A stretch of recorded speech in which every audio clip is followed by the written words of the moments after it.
Most people think that aging means losing strength, getting stiff joints, and eventually giving up your independence.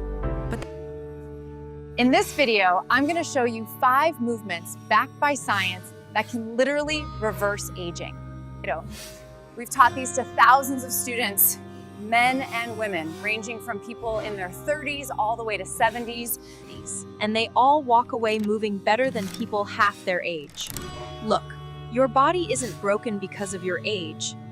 Muscles shrink when you don't challenge them. Joints lock when you stop using their full range. Balance fades when you don't train it. But the body is adaptable at any age. I've seen it happen thousands of times with our students.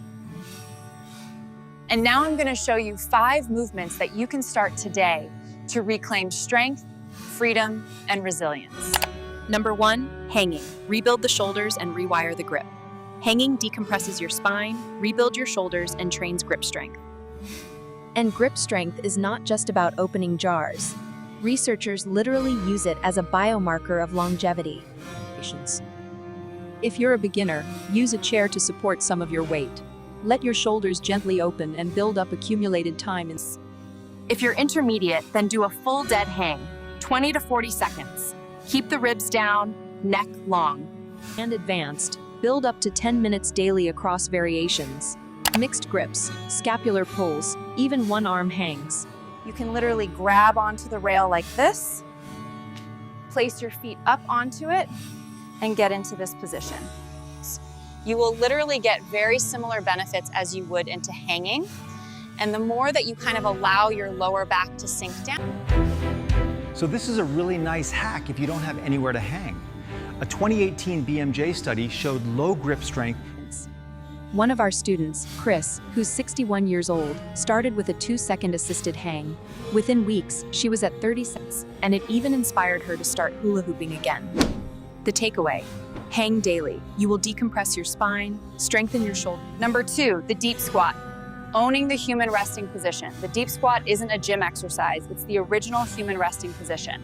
Lose it and you lose ankle mobility, hip function, spinal health, and eventually your independence. If you're a beginner, hold a door frame or a couch. Elevate your heels on books. Accumulate 2 to 5 minutes daily. If you're a complete beginner and you find it very difficult to squat like this, you can use something to assist yourself. So you teach your body to come down in that position, you use it for support, and that will allow you to sit back and be able to get down deeper. If you're still struggling, what you can do is elevate your heels. So if you have a step, prop your heels up, squat down. So you have those 2 options to work with if you can't get down as the grass. Intermediate people squat unassisted chest tall, get comfortable. And if you're advanced, then explore different stances. Spend 30+ minutes across the day. The sitting rising test, 2012 European Journal of Preventive Cardiology, showed people who struggled to sit and rise from the floor. One of our students, Pamela, had her first breakthrough in the squat after years of stiffness. She messaged us that she sat. Another student, Tom, went from a shaky 30-second to holding a deep squat for 7 minutes. Takeaway. Number 3, sit to stand, the independence test. The ability to get down to the floor and back up again is the line between. If you're a beginner, sit on a chair, stand up without using your hands. Aim to lower the chair over time. If you're intermediate, lower to a low stool or the floor. Rise using only your legs. Lower to the ground. Sitting down and standing up can literally be as simple as squatting down to a box and standing up with no hands. When you get better, over time, you can practice your cross-legged sits, and then eventually, as you improve your mobility, you can do various sits. And teaching yourself to actually sit down and stand up with control. The same sitting rising test showed that every point you lose on the syrup. Patricia, one of our students in her 60s, told us that her dream was simple. I just want to stand up without using my hands. Another student, Catherine, filmed herself standing from the floor for the first time in years. The joy on her face said it all. Number 4, hip mobility, the foolproof foundation. Hip mobility isn't about stretching your hip flexor or doing yoga, it's about survival. Stiff hips equals poor balance and higher fall risks. And falls are the #1 way that aging robs people of their independence. Beginners should aim to improve their 90-90 hip rotations, gentle rocks on the floor, using hands to assist, and intermediate people start exploring assigned cock squats, pigeon poses, and low gait flows, all with intention of inker. And if you're advanced, full locomotion patterns, moving across the floor like a cat, crawling, stepping. Hip mobility starts with basic things like teaching your body internal rotation, external rotation, and then combining those two patterns. You can also work your way towards doing things like advanced pigeon poses. You can work your way towards 90-90 stretches.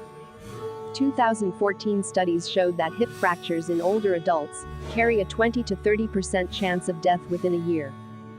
One of our students, Michelle, couldn't even bend down to feed her dogs without pain. After training her hips, she laughed. Another student, Sharon, went from hip pain so bad she couldn't sleep to waking up pain-free. Takeaway: strong. Number 5, isometrics and core stability, the anti-fall armor. Strength that holds you still is as important as strength that moves you. Isometrics such as planks, wall seats, holds train stability, balance, and resilience, your shield against falls. For beginners, start with wall sits, planks, supported balances. If you're intermediate, do longer planks, isometrics. Start to work towards chest-to-wall handstands. And if you're advanced, do loaded carries, gymnastics holds, and straight arm strength work. You can also throw in middle and front split holds to strengthen your lower body. Your isometric strength can start with the most basic things like figuring out your plank, then learning to switch that over to a one-arm plank. You can play around with side planks.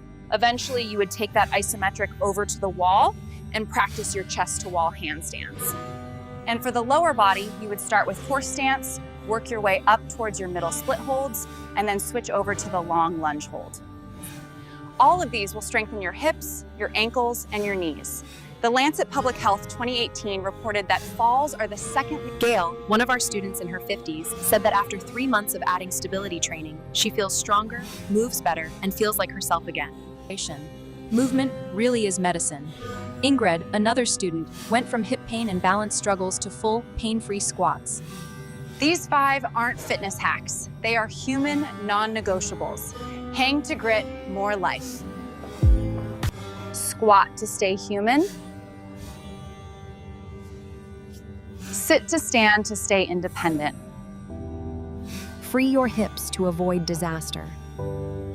Build stability to bulletproof your future. Sitting away. We've seen it with thousands of our students. From Chris rediscovering play to Patricia regaining independence, movement doesn't just slow aging, it reverses it. If you want to learn how our students are doing this every day, check out the mobility toolkit in the description. Movement doesn't just slow aging, it reverses it.